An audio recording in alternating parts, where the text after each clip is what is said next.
Excuse me, আপনার স্কুটিটা একটু সরাতে হবে, আমার গাড়ি বেরোবে। হ্যালো ম্যাডাম, আপনার স্কুটিটা সরাতে হবে।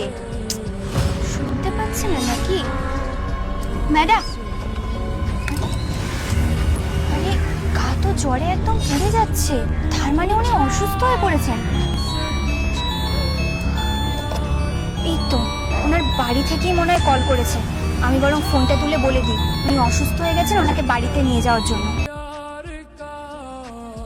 হ্যালো, তোকে কতবার ফোন করেছি, তুই ফোনটা কোথায় গুজে রেখেছিস যে ফোনটা রিসিভ করছিস না? কোথায় তুই? অর্ডার দেওয়ার টাইমটা কয়টায় ছিল? 15 মিনিট হয়ে গেল, এখনো তুই আসিসনি। আমার কি সময়ের দাম নাই নাকি? তুই যদি এক্ষুনি না আসিস তোর আমি চাকরিটা আজ খেয়ে নেব, কোম্পানিতে কমপ্লেন দিয়ে দেবো তোর নামে। হ্যাঁ আসছি স্যার। হ্যাঁ এক্ষুনি আয় তাড়াতাড়ি। আজকে আয় শুধু, তারপরে তোর আমি মজাটা দেখাচ্ছি। এ কি, ওনার তো ডেলিভারির ওখান থেকে কল করে যাচ্ছে।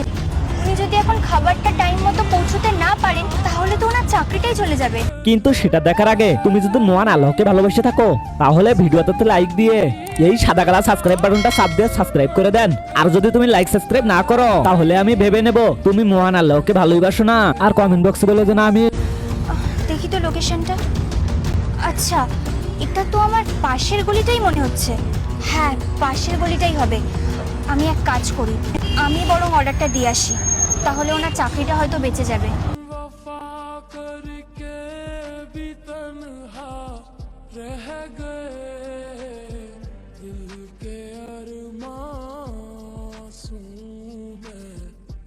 দাদা আপনি কি অর্ডার করেছিলেন? হ্যাঁ অর্ডার তো আমার ছিল, আপনি কি দিতে এসেছেন? হ্যাঁ।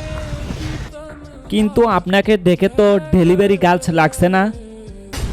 ঠিকই বলেছেন দাদা, আমি ডেলিভারি গার্ল নই। আসলে আপনার অর্ডারটা যিনি দিতে আসছিলেন তার শরীরটা খুবই খারাপ, আর ও আমার বাড়ির নিচেই দাঁড়িয়ে রয়েছে। আমি যখন ওকে গাড়িটা সরাবার জন্য রিকোয়েস্ট করতে যাই তখন দেখি ওর খুব জ্বর এসেছে, আর ঠিক সেই মুহূর্তেই আপনি ফোন করেন। আর আমি ফোনটা রিসিভ করে জানতে পারি আপনি কীরকম বাজে ভাষায় ওকে চাকরি যাতে চলে যায় সেই হুমকি দিচ্ছিলেন। আর আমার মানসিকতা এটা বলে না দাদা, ও একটা গরিব মানুষ, কষ্ট করে টাকা ইনকাম করে রোজগার করে। আর আপনার কমপ্লেনের জন্য যদি চাকরিটা চলে যায় তাহলে ওর সংসারের কী অবস্থা হবে আপনি একবার ভেবে দেখুন তো। আপনি যদি 2 মিনিট বাদেও ডেলিভারিটা রিসিভ করতেন আপনার তো এমন কোনো অসুবিধা হতো না, কিন্তু আপনার একটা কমপ্লেনের জন্য ওর রোজগার বন্ধ হয়ে যেত। আর ঠিক সেই মানসিকতার কারণেই আমি ওর কাজটা করতে এসেছি। নেক্সট পার্ট চাইলে কমেন্ট করো।